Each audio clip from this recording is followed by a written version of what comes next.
Mirë se vini në Ditari në orës 9 në A2CNN, pas pak minutash do t'informoheni për tema si këto.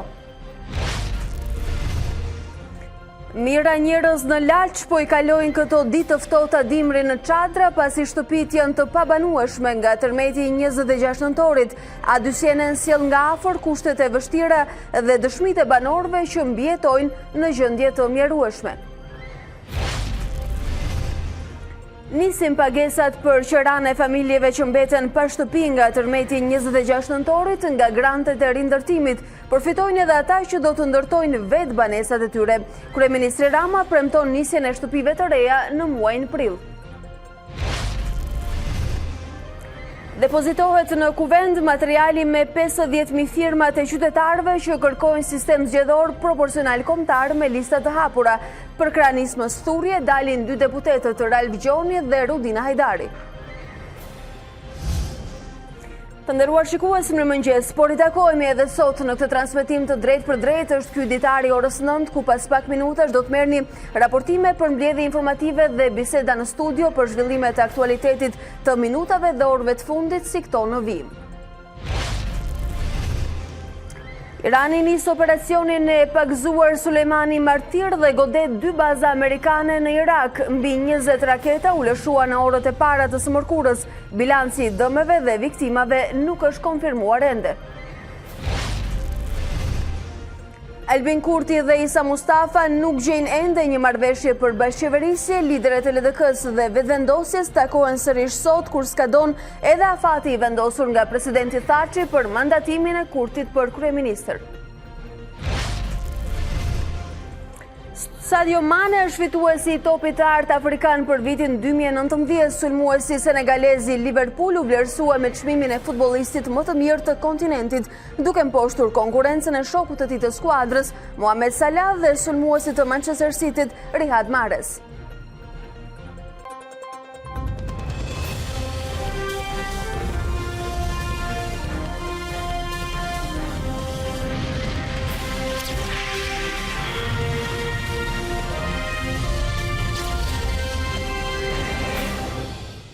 Ditën e djeshme kanë mbërritur në kuvend firmat e 50.000 qytetarëve që kërkojnë kalimin në një sistem proporcional kombëtar me lista të hapura.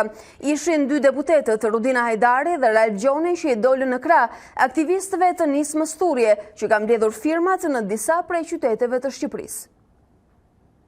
Ndryshimi I sistemit zgjedhor ishte kali betejës me cilën opozita që zëvendçoi PD-n dhe LSI në parlament u shfaq në skenën politike. Të martën, ide së saj për sistem proporcional kombëtar me lista të hapura I erdhi në ndihmë dhe nisma thurje.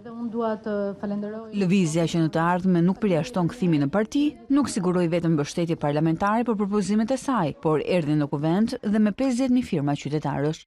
Që kërkojnë ndryshim, është zëri më I fortë qytetar I këtyre 30 viteve demokraci, I cili po artikulon qartë se koha kur vendi qeverisë me pazare midis 2-3 vetëve I ka ardhur fundi. Në qoftë se Partia Socialiste apo qoftë edhe Partia Demokratike do të vendosnin në krye të listave të tyre një kal, siç ka bërë Kaligula, atëherë kalin do ta kishim deputet sot.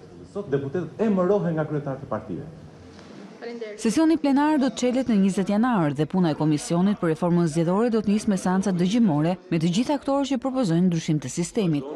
Ju lutem edhe një herë. Falenderoj çdo qytetar që I është bashkuar kësaj nisme për të ndryshuar sistemin aktual që ka bërë bajraktar 3 veta, 4 veta që kanë zaptuar Shqipërinë dhe nuk e lën të ecë përpara. Kjo nuk është nisma e parë e depozituar për ndryshim sistemi. Javën e fundit të dhjetorit ishte deputeti opozitar Myslim Murizi që gjithashtu kërkoi proporcional kombëtar me lista të hapura. Idet mes deputetëve të opozitës së re dhe atyre të nismës thurje duket se kanë shumë piktakime. Hajdari dhe Gjoni janë parë në tubimet e nismës në përrethe në tentativë për mbledhjen e firmave. A është ky fillimi I një bashkëpunimi të ri politik në siglën e një partie? Asnjëherë nuk është mohuar. Nuk është koha për parti të reja, do kemi mundësi të flasim për këtë gjatë javën në vazhdim. Në Partinë Demokratike, Basha mbledh pasdite ish deputetët dhe aleatët e Partisë Demokratike, të cilët kërkojnë rishikim të sistemit zgjedhor, por LSI nuk është mes tyre.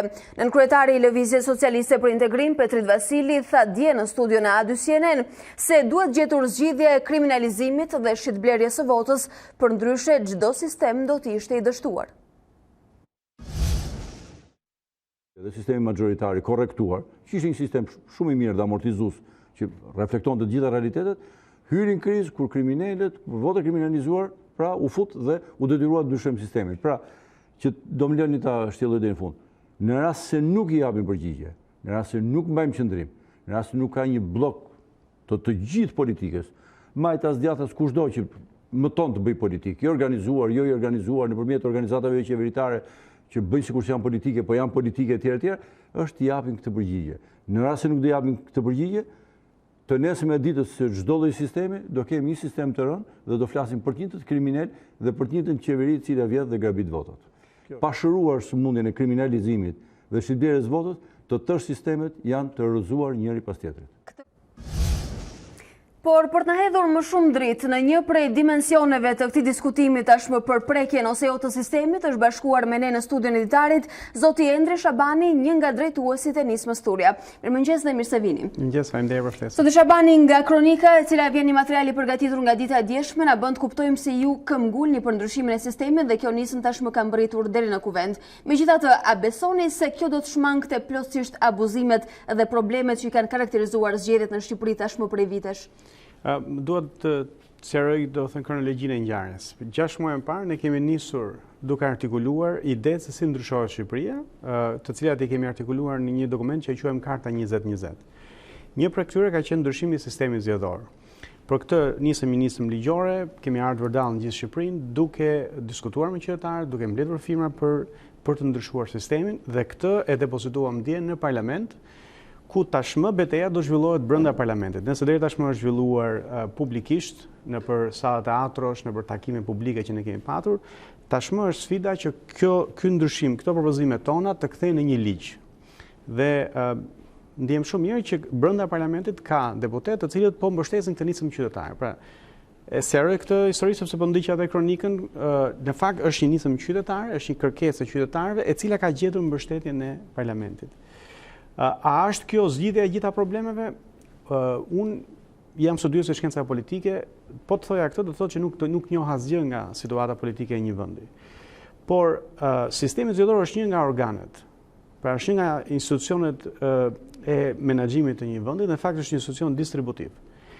Tani është thëtuar që truri i një njeriu mjafton që një njeriu të funksionojë. Nuk mjafton. Po pa tru ne nuk funksionojmë dot. Pra, pa tru ne nuk kemi fuqi motorike. Pa një sistem zgjedhor i cili përcakton kush do vinë pushtet, si do të vinë pushtet, të tjerat pastaj janë shumë vështirë që të menaxhohen. Unë shoh për shembull ishte edhe një profesor i LSI-s aty që thoshte që ne duhet zgjidhim, pikërisht pra po si zgjidhet. Dhe ne besojmë që propozimi ynë për ndryshimin e sistemit zgjedhor zgjidh shitblerjen e votës, zgjidh rolin që kanë këta baronët lokal, që kanë lidhje me botën e krimit dhe imponojnë partive politike. Pra, ky është bazamenti edhe nisja e një ndryshimi, por çfarë tjetër do të nxittuajë zgjedhjeve shqiptare për të korrektuar, për të përmirësuar? Atëherë, ta sqaroj se pse propozimet tona i zgjidhin këto dy probleme ose më saktë i dekurajojnë këto sjellje. Sot ka një incentiv të jashtëzakonshëm të grupeve kriminale për të blerë votat.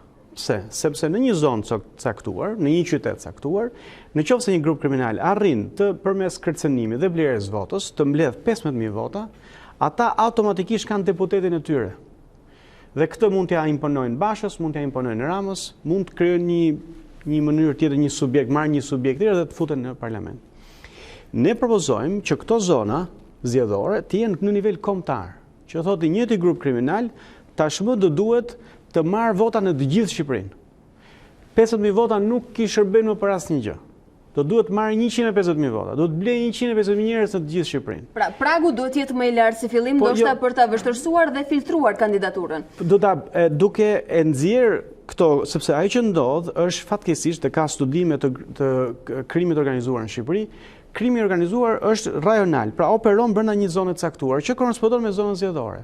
Duke e zbërthyer zonën zgjedhore në një nivel kombëtar, këto grupet kriminale do duhet lëvizin gjithë Shqipërinë dhe nuk e bëjnë dot këtë. Do duhet dalin në media, do duhet artikulohen, nuk e bëjnë dot këtë. Pra, dal nga dal ne ju heqim atyre mundësinë politike. Pra, partitë politike, që cilat sot kanë një nevojë etike për të bashkëpunuar me grupet kriminale, nuk do kenë më nevojë të bashkëpunojnë me grupet kriminale. Ky është një problem. Do të heqësh incentivin e votës, se sot kryetari i partisë, po të vurit parë në listë, ti e 100% rasteve je deputet. Që do të thotë, këto grupe kriminale o shkojnë e blejnë kryetarin e partisë, ka aludime që paguhen nga 500.000 nga 1 milion euro, dhe 1 milion euro 500.000 euro nuk i ka një qytetar i ndershëm, dhe automatikisht marrin vendin e deputetit. Duke i hapur listat, dhe ky është propozimi i dytë, këta edhe sikur të arrin të blejnë kryetarin e partisë, do futen në listë qytetarët nuk do t'i votojnë më. Pra, ata nuk do arrin do t'i përnohen. Ju thoni se kryetari i një partie praktikisht kështu ka ndodhur, përcakton edhe dikton listat me të cilat do duhet përfaqësohen njerëzit. Nuk dikton listat ai emëron deputetin. Pra, po të vurit të parë në listë, automatikisht ata janë njerëzit të cilët do të jenë përfaqësuesit e të rasteve, edhe po s'deshëm ne, në 100% rasteve ai është deputet. Por a nuk e vini ndyshim që edhe me prekjen e sistemit kryetari do të kujdeset që njerëzit që do t'i ketë paktën përfaqësuar në grup parlamentar, pra do t'i ketë aty? Patjetër, por nuk do të ketë mundësi t'i emëroj. Pra do t'i fusin në një listë me 140 deputet, dhe pastaj ata do duhet marrin votat e qytetarëve. Pra, maksimumi që do bëjë kryetari do t'i fusin në një listë garuese. Por nuk garanton dot nëse do bëhen deputet apo jo. Këtë do ta vendosin se sa ata do t'i duan qytetarët. Sot, po të vurit parë në listë, 100% rasteve je deputet. Po të vurit fundin në listë, 100% rasteve nuk je deputet. Pra, ky lloj sistemi ngjason pak a shumë atë çfarë ndodh në Kosovë, ku populli zgjedh atë që do prej listës që propozohet apo jo. Pikërisht, dhe jo vetëm Kosovë. 22 nga 27 vende të BE-s kanë proporcional me listat hapura. Diku është kombëtar, diku është rajonal, diku ka skema të ndryshme, por sisteme ku ti, kryetari i partisë, emëron deputetët, ti mund t'i gjesh vetëm në diktaturat afrikane, nuk i gjen dot në mes të Evropës. Pra, ne kemi krijuar partitë që janë autoritare. Dhe pse janë autoritare? Sepse kryetari i partisë ka në dorë karrierën politike të çdo njeriu aty. Dhe deputeti nuk, edhe sikur të votoj, siç votoi ligjin për importin e plerave, ishte një ligj që pjesa e madhe e popullsisë ishin kundër. Deputeti voton ligjin që ka sjellë kryetari sepse kryetari ka në dorë karrierën e tij politike. Ai që voton për interesin e qytetarëve, që ishte kundër importit të plerave, s'është më në listë, pra nuk ka më karrierë politike. Më thatë se nisma juaj qytetare, e cila është depozituar dje në kuvent, ka gjetur mbështetjen e parlamentit, por në fakt ka gjetur mbështetjen e 2 deputetëve, zotit Gjoni dhe zonjës Hajdari. Megjithatë, sfida e radhës do të jetë që ajo të përkthehet në një ligj dhe të marrë votat në këtë kuvent, të cilën ju e kritikoni kaq fort. Nëse nuk do të ketë efekt, a do të shkoni dhe a do të kërkoni një referendum, sepse 50.000 firmat janë një piknisje. 50.000 firma do të ishte mjaftueshëm që ne të kërkonim një referendum. Problemi është që, dhe kjo është një nga pikat e tjera të kartës 2020, këtu përmes kodit zgjedhor të 2003-shit dhe gjithë dispozitave që organizojnë referendumin, këtu është partitë politike, ata që kontrollojnë jetën politike të vendit, kanë krijuar gjithë mekanizmat si të mos mbash një referendum. Pra e kanë pamundsuar referendumin. Edhe ndryshimet ligjore janë vonuar, janë në funksion ato të 2003-shit, çka e bën edhe më të vështirë realizimin e tij. Pikërisht. Pra në çdo rrethan që ne të arrijmë të ndryshojmë sistemin, do duhet kaloj përmes parlamentit. E vërtet. Taj ne besojmë që ne mund të ushtrojmë presion të mjaftueshëm politik dhe publik parlamentit që ta ndryshoj sistemin. Si mund të ushtrohet ky presion, sepse edhe opozita për presion ka folur, dogji mandatet, tha do t'i heq nga aty, nuk do t'jenë ato karrige, nuk janë përfaqësuesit tan. Si do e bëni ju që sot jeni thjesht një lëvizje? Shiko, unë nuk e di. Ndoshta unë nuk e kam lexuar, nuk shoh mjaftueshëm lajme, por unë nuk e di çfarë propozon Lulzim Basha për sistemin zgjedhor. Domethënë, nëse ata do të kishin ardhur me një propozim të qartë, ndoshta mund të kishin parë që u përpoqi dhe nuk u ndryshuar. Unë besoj që kur qytetarët e duan diçka dhe kur janë të organizuar dhe flasin me një zë të qartë, unë besoj që ja dalin. Tani, ajo që kemi bërë deri më sot është kemi ndërtuar një koalicion të gjerë. Publik, qytetar, me aktor të huaj dhe vendas, personazhe publike kanë folur për ndryshimin e sistemit, pra gjërat vinë gradualisht duke i vendosur në një qoshe ata të cilët qartazi e mbajnë peng sistemin. Tani Ndoshta ju informacione nga lajmet nuk keni, e keni cunguar siç më thatë, megjithatë duke u marrë me sistemin, besoj e dini mirë se kryeministri i vendit majoranca janë kundër që në nisje, ndërkohë që edhe opozita jashtëparlamentare gradualisht e ka refuzuar prekjen e sistemit, duke e quajtur prioritare rekomandimet ose ODIHR, nga ana tjetër ka thënë se prekja e sistemit nuk i zgjedh abuzimet me zgjedhjet. Prandaj po them edhe një herë që unë nuk e kam parë, ndoshta ju e keni parë Lulzim Basha apo Edi Ramën që të flasin hapur pro ose kundër ndryshimit të sistemit. Unë nuk e kam parë. Ju përmendët ndryshimet e OSBE ODIHR-it. Unë nuk shoh asnjë mënyrë tjetër se si mund të zbatohen ndryshimet, rekomandimet e OSBE ODIHR pa ndryshuar sistemin. Është e pamundur. Pra, të gjitha rekomandimet e OSBE ODIHR-it nuk vijnë dot në jetë me këtë sistem zgjedhor, i cili incentivon rolin e grupeve kriminale, të cilat sot që flasim kontrollojnë zonat zgjedhore, incentivon blerjen e votës, të cilat sot që flasim kanë të gjitha incentivat për të blerë vota dhe për të korruptuar qytetarët. Pra, si mund t'i adresosh ti këto me këtë sistem që ke? Me këtë sistem i cili është burimi i shumë problemeve politike, të cilat edhe pse qytetarët ndoshta mos e lidhin direkt, janë strumbullari i kapjes së shtetit. Megjithatë, unë besoj jeni të ndërgjegjshëm se propozimi juaj për prekjen e sistemit kërkon edhe prekjen e kushtetutës. Po, ka interpretimet, ne organizuam një konferencë disa javë më parë, ka interpretime të konstitucionalistëve, cilët thonë që hapja e listave nuk kërkon ndryshim të kushtetutës. Propozimi tjetër joni për të bërë një zonë kombëtare zgjedhore kërkon ndryshim të kushtetutës. Për cilën dalim dhe ajo që thamë që parë, që ne nuk mund të bëjmë një referendum për një çështje që ndryshon kushtetutën pa kaluar përmes parlamentit.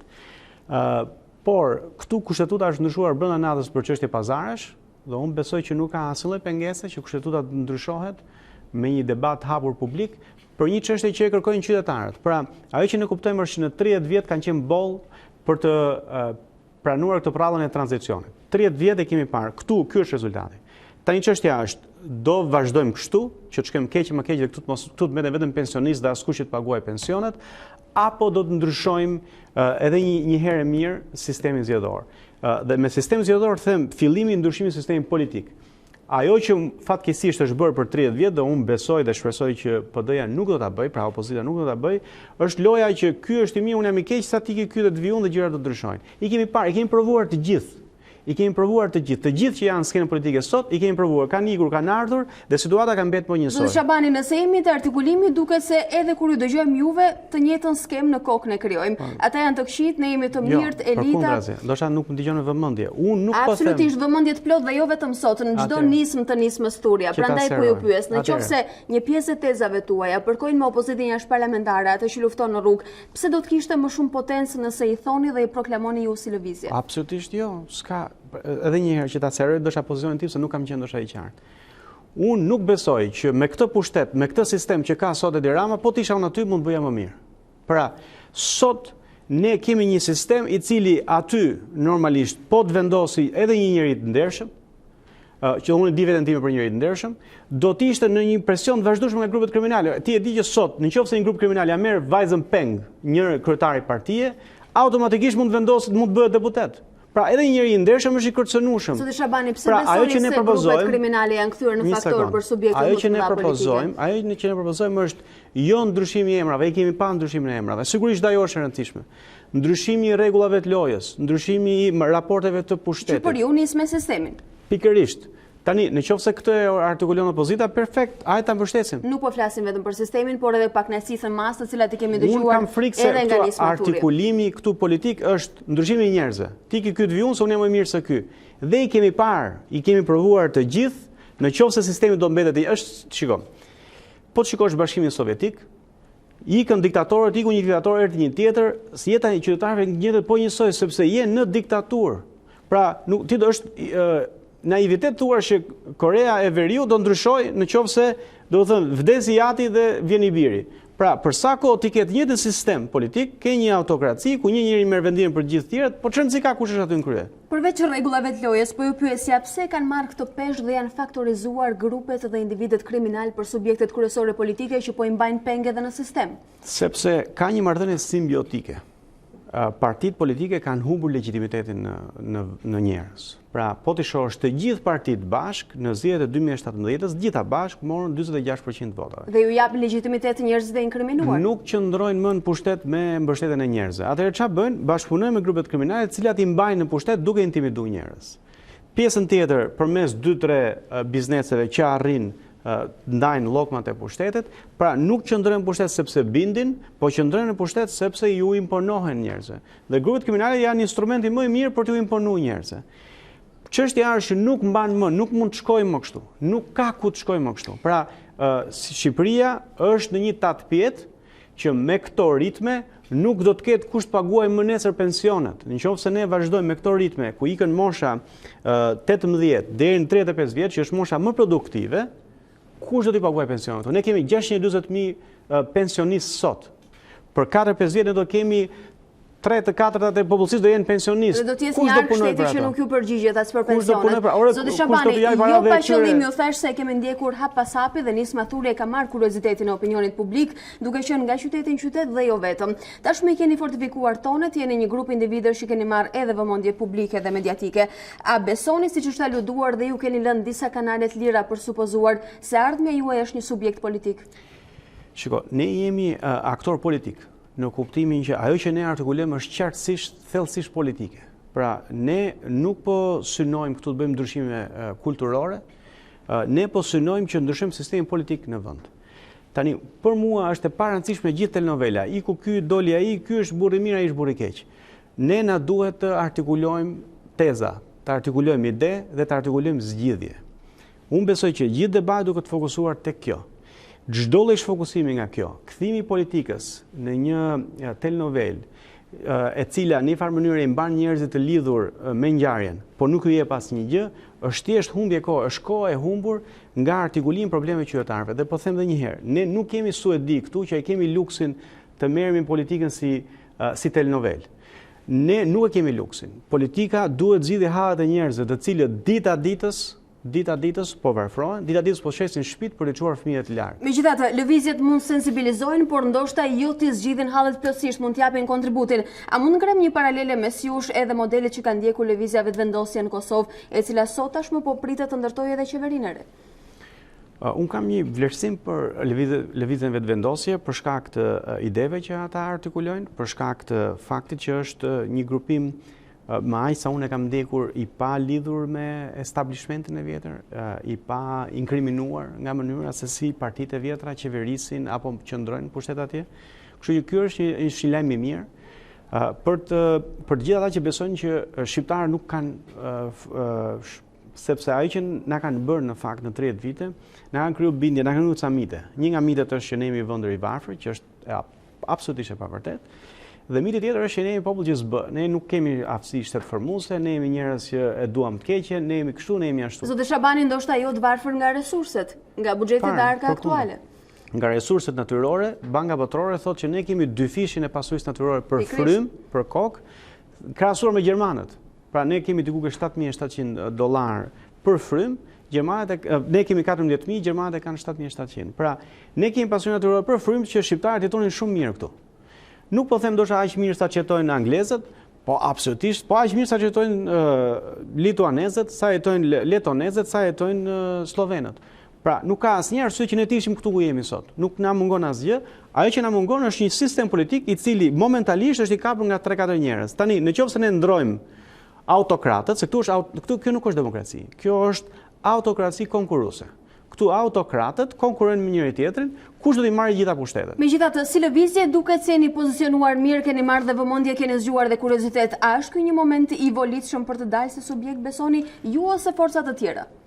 Për mua, idetë janë më të rëndësishme se sa njerëzit. Në qoftë se nesër, Lulzim Basha, të gjitha këto që unë po them, do t'i artikulonte, dhe unë do kisha besimin që do t'i çonte deri në fund, s'ka asnjë lloj arsye pse duhet kemi një migjer. Në qoftë se Edi Rama nesër mëngjes do zgjohet dhe do filloj të reformojë të gjithë sistemin dhe të zgjidhë hallet e qytetarëve, s'ka asnjë lloj nevoje që ju do të rrini aty ku jeni. Por nuk ka nevojë fare, pra unë do kthej, unë jam pedagog, unë jam kërkues, unë do kthehem në punën time. Problemi është që këta nuk po e bëjnë. Problemi është që këta, jo vetëm që nuk po e bëjnë, po siç duket as nuk kanë plan ta bëjnë. Domethënë bien tërmet dhe këta në vend të reflektojnë, në vend që të fillojnë dhe të mësojnë nga kjo fatkeqësi, këta vazhdojnë e përdorin, është e njëjta lojë e vjetër. Kam edhe një pyetje të fundit. Ju jeni pedagog, por unë besoj se një pjesë e audiencës që na ndjek ju personifikon me një shkrim që bëri xhiron e rrjetit. Në fund viti ishte Prindër na gënyet, një titull metaforik, por gjithashtu u lexua dhe u shpërnda shumë. Ka qenë Besart Kadia nga një lëvizje tjetër, alternativa e cili ka pasur një kundërpërgjigje. Nuk na gënyen prindrit endri, por politika. Fëmijët tuaj do t'i gënjeni në 30 vitet e ardhshme? Është interesante sepse shumë njerëz lexojnë vetëm titullin dhe mendojnë se unë mendoja, po thoja që prindërit na gënyen. Në fakt thelbi ishte që prindërit na kanë mësuar me disa vlera, të cilat nuk përputhen me realitetin. Pra, ndërkohë që i edukojmë fëmijët me vlera shumë të mira, morale, universale, kemi lejuar ndërtimin e një realiteti që është i përmbysur, është pra vlera që nuk gjetën terren sot. Pikërisht. Pra, unë do vazhdoj t'i them fëmijëve të mi dhe t'i mësoj me të njëjtat vlera, me shpresën që nuk do jetë një gënjeshtra. Me shpresën që ne do të një sistem i cili do korrespondojë me ato që ne i vlerësojmë. Pra, në krye do dalë ai që mëson, ai që punon, ai që e meriton. Nuk mund dalë në krye ai i cili duhet ishte në qelitë e burgut. Kjo përgjigje ishte e rëndësishme dhe faleminderit për kontributin tuaj. Faleminderit shumë për ftesën.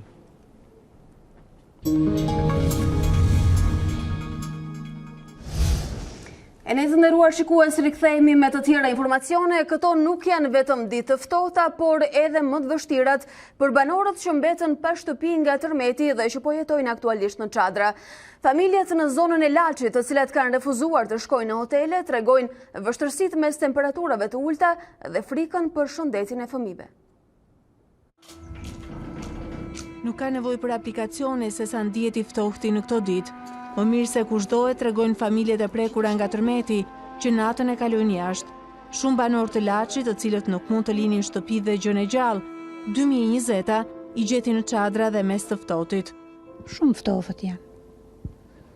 Po ç'a të bëjmë? Halli të dityrë më nejt se skina ka me hik.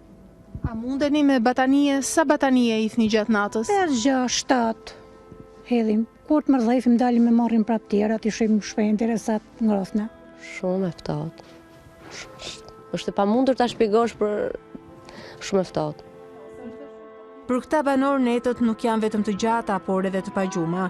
Çadrat e ngritura fare pranë shtëpive të pabanueshme nuk e izolojnë të ftohtin, ndërsa brenda tyre nuk ka asnjë mundësi për ngrohje. Që nga dita e rënies së tërmetit kemi marrë këtë çadër, siç e shihni vetë, kushtet janë shumë të vështira, po bën jashtëzakonisht shumë ftohtë, sobë, fornella nuk kemi, se me thënë drejtën dhe fornellat kishim mundësi mi vëmë, po kena frikë se na merr në flakën e gjanatën, dhe jetojmë kështu, siç na shihni ju. Cilat kanë qenë netët më të ftohta? Sidomos një herë par natë, mos e harrofshim, si nata e tërmetit. Par natë, si ka qenë moroni i madh, po mram kështu atëherë. Frynte shumë herë? Shumë, me mend çadra me kalu mbruk të madhe ne. Në këto ditë acarta janari, me vështirë ka qenë për fëmijët. Ku qëndroni? Te çadra. A keni ftohtë? Po. Është shumë? Po. Sa i organi ju e mami? 3. Pa ty brenda, keni ngrose? Jo.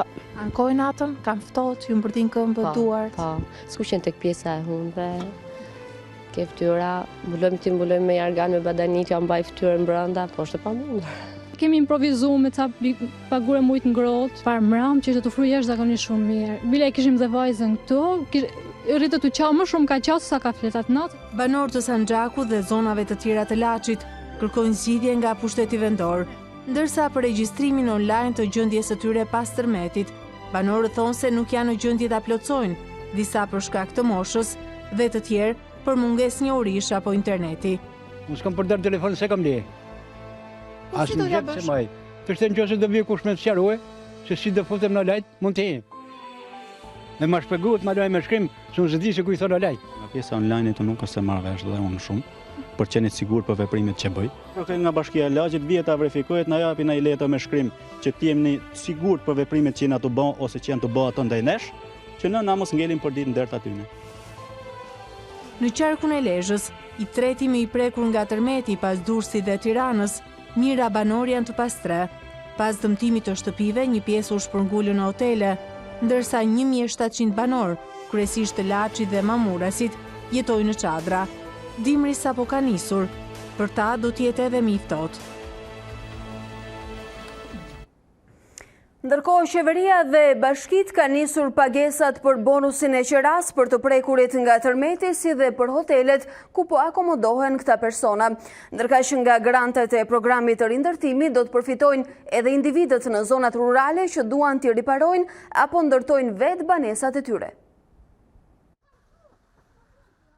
3 janë kategori që do të përfitojnë grante nga qeveria në kuadër të programit të rindërtimit. Bëhet fjalë për familjet e pastreha që do të marrin bonusin e qiras, për hotelet që po strehojnë aktualisht të prekurit, si dhe grantet individuale që do të jepen kryesisht në zonat rurale për ata që duan të riparojnë apo ndërtojnë nga fillimi shtëpitë e dëmtuara. Teksa qeveria ka miratuar vendimin për këtë kategori të fundit, masa dhe kriteret për përfitimin e grantit të rindërtimit mbeten ende për të zbardhur në fletoren zyrtare. Megjithatë, ato do të ndahen në 3 kategori. Rekonstruksioni është i 3 niveleve, i lehtë, mesatar dhe mbi mesatar, dhe mbi këtë bazë do të ketë grante për rekonstruksion. Aplikimi online është aktualisht për ata persona, ata banorë, të cilët do të duhet që të futen në këtë listën e madhe të banorëve, të cilët do të duhet të ringrihet shtëpia e tyre. Për ata që nuk e dinë se si ta bëjnë këtë, sigurisht në çdo sportel, të çdo bashkie, në të 3 qarqet që janë të prekur nga tërmeti, ka sportelistë të cilët e sqarojnë banorin nga A-ja deri në Z për gjithë procedurën dhe e ndihmojnë ta përfundojë procedurën në kohë reale. Ndërkohë, qeveria ka nisur të paguaj hotelet ku po akomodohen të prekurit nga tërmeti përmes Agjencisë Kombëtare të Bregdetit. Po ashtu edhe Bashkitë Tiranë, Kamës dhe Vorë ka nisur shpërndarjen e bonusit të qirave për familjet, i cili jepet mbi bazën e numrit të anëtarëve të familjes, si dhe mbi një mesatare të çmimeve në tregun e banesave. Sipas të dhënave të thesarit, në total këto pagesa arrin në 175.8 milion lek, apo rreth 1.4 milion euro. Shpenzimet ndahen në 132 milion lek kundrejt hoteleve dhe 43.8 milion lek për ato familje që kanë marrë deri më tani këtë pagesë. Qeveria premton të nisë në prill nga rindërtimi i banesave të prekura nga tërmeti. Gjatë vizitës në një nga familjet në Far, kryeministri Edi Rama nuk i rezistoi batutave për traditat e zonës ku jeton prej disa vitesh. Familja Shkalla në Far e prekur nga tërmeti 26 nëntorit ishte ndelese e radhës së kryeministrit Edi Rama. Për familjet me fëmijë të vegjël në kushtet e emergjencës janë vënë në dispozicion kontenjer dhe jo çadra, por sipas kryeministrit, kjo situatë do zgjasë edhe për pak kohë, derisa të nisë ndërtimi lagjeve të reja. Në këto raste rindërtohet shtëpia aty ku ka qenë. Kurse në rastet e tjera do t'i bëjmë bashkë, nuk do t'i pyesim shumë në kuptimin e mirë të fjalës, por ecim shumë shpejt me punët edhe besoj që fillim pranverës, domethënë fundi marsit, fillimi prillit, me kismet, me ndihmën e Zotit, tani çdo gjë se kemi në dorë, po që kemi në dorë i kemi, të fillojmë të montojmë shtëpitë e reja. Gjatë vizitës në këtë familje, Rama nuk mbajti asnjë rezervë për të këmbyer batutat me krye familjarin, por edhe me krye bashkiakun Veliaj. Në shkatohet me të rekimu, ne të katunarët e Tiranës nuk e kemi rekim të mirë. Miki babës tim në gjithë pasë, se me rakinë e Tiranës ne andej lajmë gjama. Në nuk duj me këtë. Tu e kërmis, bëse me rizanat në shumë? Që më themu? Zonat e vëmoj se zonat vjegjësh. Kush e thoshte? Ky i bardhi këtu. Mono të thotë. Njari do njën karotës do të rritët. Por Prokuroria e Durrësit ka në duar tashmë analizat laboratorike të materialeve të ndërtimit të 7 pallateve në këtë qytet, ku disa persona humbën jetën nga tërmeti 26 nëntorit. Ndryshe nga Prokuroria e Tiranës, ajo e Durrësit po heton për akuzën e vrasjes. A2 ka siguruar një kopje të analizave laboratorike, ku dallohet diferenca me standardet e materialeve të ndërtimit nga njëra ndërtesë në tjetrën. Prokuroria e Durrësit ka konstatuar shkelje flagrante të rregullave të sigurisë teknike në godinat e shëmbura nga tërmeti i 26 nëntorit.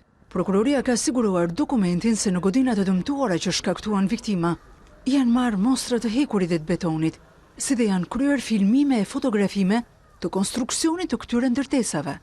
Sipas saj, analizat laboratorike kanë përfunduar duke nxjerrë në pa faktin se betoni i përdorur nga ndërtuesit ka qenë disa herë më i dobët se cilësia e duhur lidhur me rezistencën.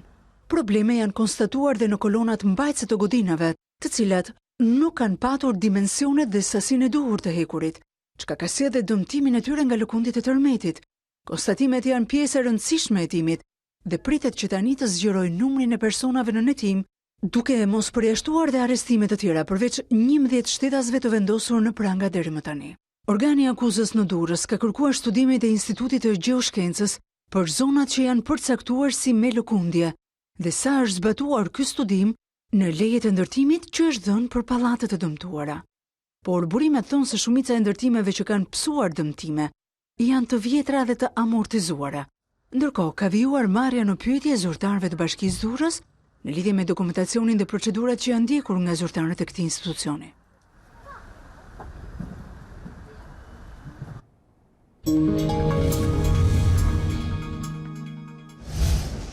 E gjithë problematika që Këshilli i Emërimeve në Drejtësi ka ndeshur në vitin e parë të funksionimit të tij ka treguar nevojën për ndryshimin e ligjit.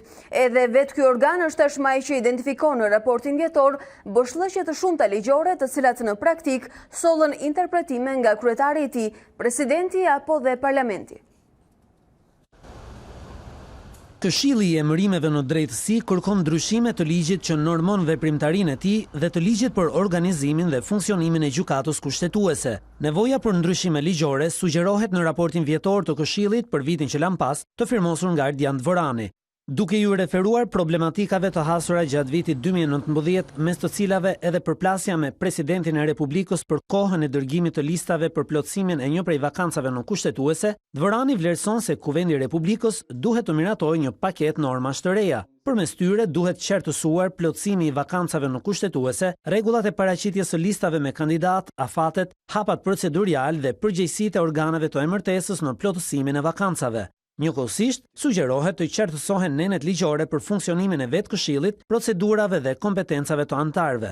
Ndryshimet në fjalë nevojiten për të realizuar funksionimin sa më normal dhe efektiv të Këshillit që filtron dhe rendit kandidatët për gjykatën kushtetuese dhe inspektorin e lartë të drejtësisë. Nga ana tjetër, teksa kërkon ndryshime ligjore, KED pranon në raport se nuk ka mundur të zbatojë ligjin për transkriptimin e procesverbaleve të mbledhjeve, duke justifikuar me ngarkesën e lartë të punës dhe numrin e vogël të punonjësve në administratën e Këshillit. Gjatë vitit 2019, KED i përcolli presidentit dhe kuvendit listat e kandidatëve për 4 vakanca në kushtetuese dhe për kreun e inspektorit të lartë të drejtësisë. Kastriot Reqi, 47 vjeç, është viktima e radhës e një zinxhiri vrasjesh për hakmarrje në Rëshen. Policia dyshon se kjo vrasje mund të jetë kryer me një snajper. 2 milion të lekë leja janë në dispozicion për çdo informacion që mund të çojë në zbulimin e mundshëm të autorëve. Një atentat mafios ka tronditur Rëshenin para ditën e kësaj të marte. Persona ende të pa identifikuar kanë ekzekutuar marrëmzjarrit 47 vjeçarin Kastriot Reqi. Krimi ka ndodhur pranë lokalit në pronësi të viktimës. Reqi njihej në Rëshen si pronari një televizioni lokal, të cilit ishte hequr licenca, ndërsa vëllezërit e tij kanë në pronësi edhe disa pika karburanti. Pas atentatit, kalimtarët e rastit janë përpjekur të japin ndihmë duke e dërguar në spital, por 47 vjeçari nuk ka mundur të mbijetojë plagëve. Ndërkohë policia ka ngritur pika të shumta kontrolli në kërkim të identifikimit dhe kapjes autorëve. Burimet policore dyshojnë se vrasja mund të jetë kryer me një armë snajper, e cila është gjetur pas krimit pranë një pallati në afërsi të vendngjarjes. Për blut e Rëshenit, Kastriot Reqi ishte një emër i dëgjuar dhe me precedent të mëparshëm penal. 2 vite më parë, Kastriotit i kanë vrarë edhe të vëllai në Itali. Ndërsa një seri vrasësh të tjera që kanë ndodhur në Rëshen 4 vitet e fundit, që nga vrasja e ish-drejtorit OSHE-s për Veriun, dyshohen se janë pjesë e këtij kalvarie akmarrësh. Gjithsesi, policia ende nuk ka një picë zyrtare për këtë krim, ndërsa ministri i Brendshëm Sander Leshaj ka udhëtuar me urgjencë drejt Mirditës, ku ka takuar drejtues të policisë lokale në lidhje me këtë ngjarje. Një ngjarje e rëndë është zbuluar nga policia dje pasdite. 2 të mitur të moshave 16 vjeç dhe një shok i tyre 26 vjeçar kanë tentuar të grabisin dhe më pas kanë vrarë një 50 vjeçare në Mallakastër. Fillimisht policia mori denoncimin e familjarëve për humbjen e gruas, por më pas zbuloi se kishte të bënte me një vrasje. Drita Salia i kishte rezistuar grabitësve, të cilët pasi e kishin lidhur, e kishin hedhur trupin në rezervuarin e fshatit Gjerb, ku u gjete pa jetë. Në prang Tiranga janë vënë 2 të miturit, 16 vjeçar me inicialet SSH dhe LS, si dhe 26 vjeçari me inicialet EZ. Ndalojmë tek të tjera informacione, do të mbetemi tek politika e Kosovës. Albin Kurti dhe Isa Mustafa nuk kanë gjetur ende një marrëveshje për bashkëqeverisjen. Liderët e LDK-s dhe vetëvendosjes takohen sërish sot, kur skadon edhe afati i vendosur nga presidenti Thaçi për mandatimin e Kurtit si kryeministër. Përmbyllet pa rezultat takimi mes kryetarit të Lidhjes Demokratike të Kosovës Isa Mustafa dhe atij të lëvizjes vetëvendosje Albin Kurti. E vetmja dakordësia arritur mes tyre është që negociatat për bashkëqeverisje të vijojnë edhe gjatë të mërkurës. Për orën e saktë dhe për detajet tjera të takimit të nesërm, ju njoftojmë nesër paradite. Nuk kam detaje tjera nga takimi i sëntëm. Nuk kam fatkeqësisht s'kam detaje. Ndërkohë të mërkurën, në orën 15:00 skadon dhe afati i vendosur nga presidenti Hashim Thaçi ndaj vetëvendosjes për të prezantuar të nominuarin për kryeministër, i cili do të mandatohet për formimin e qeverisë së re të Kosovës. Për këtë çështje do të mblidhet sërish kryesia e partisë drejtuar nga Albin Kurti, që ndërpreu punimet për shkak të takimit me LDK-n. Palët nuk kanë bërë publike asgjë nga negociatat e fundit, por përpara takimit LDK kërkoi që posti i presidentit, kryeparlamentarit dhe 5 ministra të jenë nga radhët e saj. Kurti ka theksuar të hënën se për emrin e presidentit është herë të diskutohet, ndërsa zgjedhja e Glauk Konjufcës në drejtim të Kuvendit të Kosovës është një proces i pakthyeshëm. Ai gjithashtu prezantoi dhe emrat e 5 ministrave të lëvizjes vetëvendosje.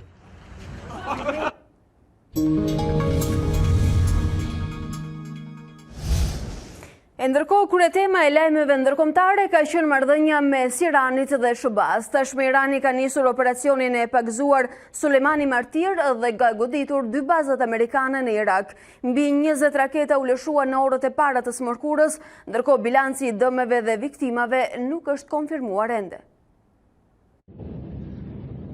Irani nis të vënë në zbatim zotimin për hakmarrje të ashpër kundër Shteteve të Bashkuara të Amerikës. 22 raketa u lëshuan kundër 2 bazave amerikane në Irak, Al-Asad dhe Irbil, vetëm pak orë pas zvarimit të generalit Qasem Sulejmani.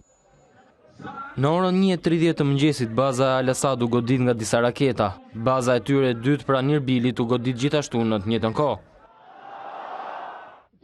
Sipas raportimeve ka viktima, por jo mes trupave ushtarak. Megjithatë, Washingtoni nuk ka konfirmuar dhe presidenti amerikan Donald Trump tha në një postim në Twitter se dëmet dhe viktimat po vlerësohen. Raketat u lëshuan nga Irani ndaj 2 bazave ushtarake në Irak. Vlerësimi i viktimave dhe dëmeve po bëhet tani. Deri më tani gjithçka është mirë.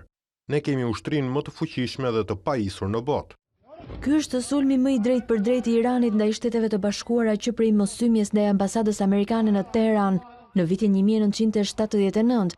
Garda revolucionare e Iranit tha se sulmi ishte një hakmarrje për vrasjen e Sulejmanit në një sulm ajror ditën e premte. Në një deklarat, Garda paralajmëron aleatët amerikan që u kanë ofruar bazat e tyre ushtrisë terroriste, siç e cilsoi se çdo territor që shërben si piknisje e akteve agresive kundër Teheranit do të shënjestrohet. Shefi i shtabit të ushtrisë së rregullt iraniane tha se sulmi kishte treguar vetëm një pjesë të kapaciteteve të forcave të armatosura, por ministri i jashtëm Javad Zarif deklaroi se sulmi ishte për vetëmbrojtje. Sipas tij, Irani nuk kërkonte për shkallëzimin e situatës në luftë. Shtetet e Bashkuara kanë rreth 5000 trupa në Irak. Presidenti amerikan tha të martën se një tërheqje e mundshme e ushtarëve do të ishte gjëja më e keqe që mund t'i ndodhte vendit. General Michael Barbero, nën komandën e të cilit në Irak para pak vitesh kanë qenë dhe trupat shqiptare, pohoi se Shtetet e Bashkuara të Amerikës janë të përgatitura për të përballuar çdo sulm të Iranit. Nga ana tjetër, ai nuk beson se Amerika do të ndërhyjë në Iran. Qasem Sulejmani sipas tij ishte më shumë se general, ndaj prej vitesh ishte shpallur terrorist nga SBA-t. Ish-ministri i mbrojtjes Fatmir Mediu pohoi se ndër targetet që mund synojë Irani është edhe Shqipëria, ku ndodhet opozita iraniane, por si antare e NATO-s jemi të mbrojtur, tha ai. Ndiqni disa momente nga biseda e para pak minutave tek dita jon këtu në A2. Mendoj samiti NATO-s ishte një samit jashtëzakonisht i rëndësishëm që përcaktoi disa piketa dhe detyrime që ne si klasë politike shqiptare duhet të njohim. Çështja e Irakut dhe Iranit padyshim që ndërlidhet me ne për faktin sepse ne kemi qenë nga kontributorët e parë si vend dhe General Barbero ka pas mundësinë që të njihet edhe të punojë së bashku me ushtarakët tanë kur kanë qenë në Irak. E për më tepër domethënë mendoj që kjo situatë që është krijuar tashmë është një situatë që duhet të ketë vëmendjen e Shqipërisë. Nuk mendoj që jemi të imunizuar. Çështjet e sigurisë janë çështje jo thjesht lokale, janë çështje globale. Dhe për këtë do të kemi ftuar një nga autoritetet që ka e njeh mirë situatën në rajon dhe NATO-n, siç është General Barbero. Well, first of all, before I start, I was the NATO commander in Iraq, and under my command I had a detachment of Albanian soldiers. So I'd like to express this morning how well they performed, and I was proud to serve with them in Iraq in a very difficult time. Generali ka qenë në komandë në Irak, edhe ndërta ai ka patur edhe ushtarë shqiptarë dhe do të shprehej se sa mirë ata kanë performuar pra gjatë kohës që kanë qenë atje dhe kjo është një mundësi për ta lëshuar këtë. Back to your question, Qasem Soleimani was more than just a general. Soleimani ishte më shumë se sa një general. He had control of their policy outside of Iran. E kontrollonte politikat e Iranit edhe jashtë vendit. There was fighting and instability. He had his hands into. Ai kishte duart në shumë nga vendet e tjera ku kishte destabilitet pra. He was a combination of foreign minister, commander in chief of the forces. Ishte pak minister i jashtëm, pak komandant I përgjithshëm. All these militias in Hezbollah, Kataib Hezbollah, all answered directly. Kishte pasur marrëdhënie me Hezbollahun edhe të tjera grupe milicie të cilat I përgjigjeshin atij. And he was a designated terrorist by the United States government and other international agencies. Shtetet Bashkuara të Amerikës dhe të tjera trupa ndërkombëtare e konsideronin Soleimani një terrorist. And his forces, and he designed these attacks several weeks ago in the Arabian Gulf on internationally flagged tankers, on Saudi Aramco, and the shooting down of one of our drones. Ishte ai që I dizenjoi disa prej sulmeve që u bën në gjirin persik disa kohë më parë, madje edhe rrëzimin e një droni amerikan ishte pikërisht ai që kishte sulmin në rafinerinë Aramco. And finally, he was on the street as these Kataib Hezbollah militias attacked and tried to breach our embassy in Baghdad. Dhe ishte pikërisht në rrugë atje ndërsa po mundoheshin që të sulmonin ambasadën tonë në Bagdad. And an embassy is sovereign territory, and we've had bad experiences with our embassies in that part of the world being attacked. Duke qenë se ambasada është një territor sovran, ne kemi patur përvoja jo të mira në të kaluarën me ambasadat në atë zonë të botës. And he had been designated for when I was in Iraq, 2007, as a target that we were going to either try and kill or capture because he was directly attacking American forces. Në të paktën që nga koha që unë kam qenë në Irak në vitin 2007, ai ishte përcaktuar si një shënjestër pra për të vrarë që në 2007 për shkak të asaj që ai bënte. So he had killed or wounded 700 American soldiers using the weapons and forces that he controlled and equipped in Iraq. So we expect counterattacks and actions from Iran. We've seen them overnight with rockets attacking our bases. Po presim tani edhe një kundërpërgjigje nga Irani, siç qenë këto sulme me raketa ndaj bazave tona në Irak gjatë natës. America is not at war with Iran. However, Iran has been at war with the United States for 40 years. Amerika nuk është në luftë me Iranin, por Irani nga ana e tij ka qenë në luftë me Shtetet Bashkuara për 40 vjet e kaluara. Nëse do të kemi një përgjigje nga Irani. So if we're going to have an answer from Iran, if they strike back, Amerika është përgatitur edhe për këtë gjë. Are you prepared for that? We're prepared. I'm guaranteed our forces and assets in the Middle East region are prepared. However, Iran has a very wide international network of terrorism and terrorists, so they will try to find a soft spots and soft targets and try to strike at American interest, I think, globally. So last night was not the final act. There will be other attacks. Amerika është gati të paktën në objektet dhe në trupat që kanë në lindjen e mesme, megjithatë Irani ka një rrjet ndërkombëtar të global të terrorizmit, kështu që ne presim që goditja mund të vijë në vende të tjera dhe në kohë të tjera. Nëse kujtohet më shumë se një vit më parë, do të thonë ka qenë një tentativë për një sulm terrorist edhe këtu në Shqipëri.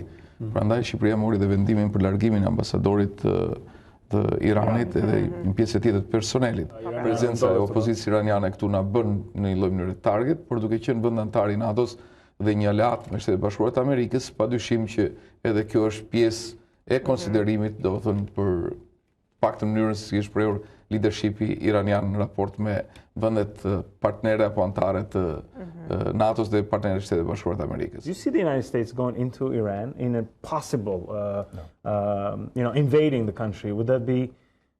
No, I do not. I mean, I know they don't want it. People don't want it, but there's no support for that in the United States.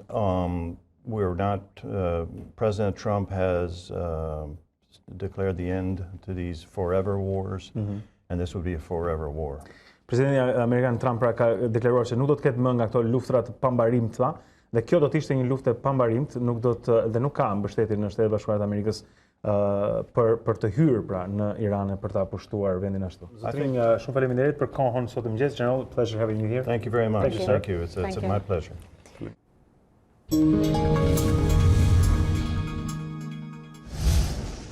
Hapësira për të njohur edhe me të rejat në sport, Sadio Mane është fituesi i topit të artë afrikan për vitin 2019.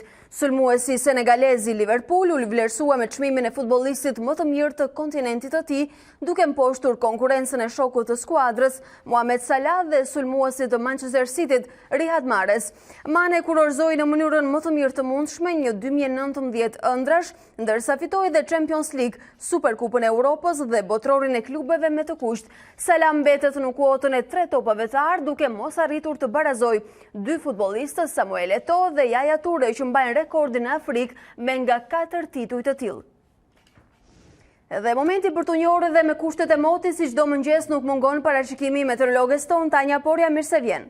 Mirëmëngjes Alba, mirëmëngjes shikues të A2 CNN. Në fakt edhe dita e sotme do të jetë kryesisht e kthjellët dhe ftohtë në pjesën më të madhe të territorit. Kjo situatë vijon deri në mesditë, kur presim një rritje të ndjeshme të vlerave termike si në zonat e ulësisë perëndimore, por edhe në zonat malore.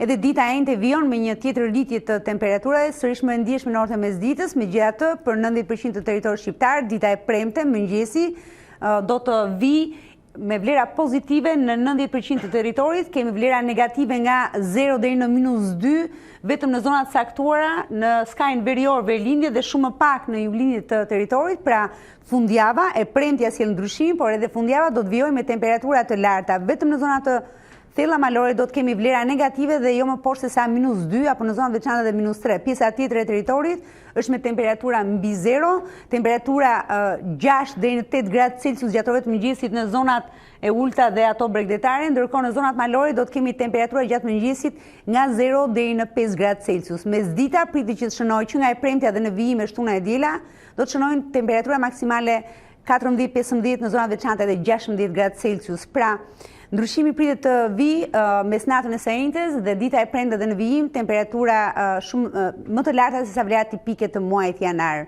Alba. Por kthjellimet do të vijojnë gjatë gjithë kësaj kohe, duke përfshirë fundjavën. Pritet pra e premte shtunë e diel, një mot shumë i favorshëm për të gjithë ne. Mot favorit Tanja Porja, faleminderit për informacionet e vazhdueshme nga ora në orë këtu në ekranin e A2 CNN. Të nderuar shikues, faleminderit juve që na ndoqët, kemi mbërritur në fund, bashkë takojmë sërish në këtë transmetim në orën 13.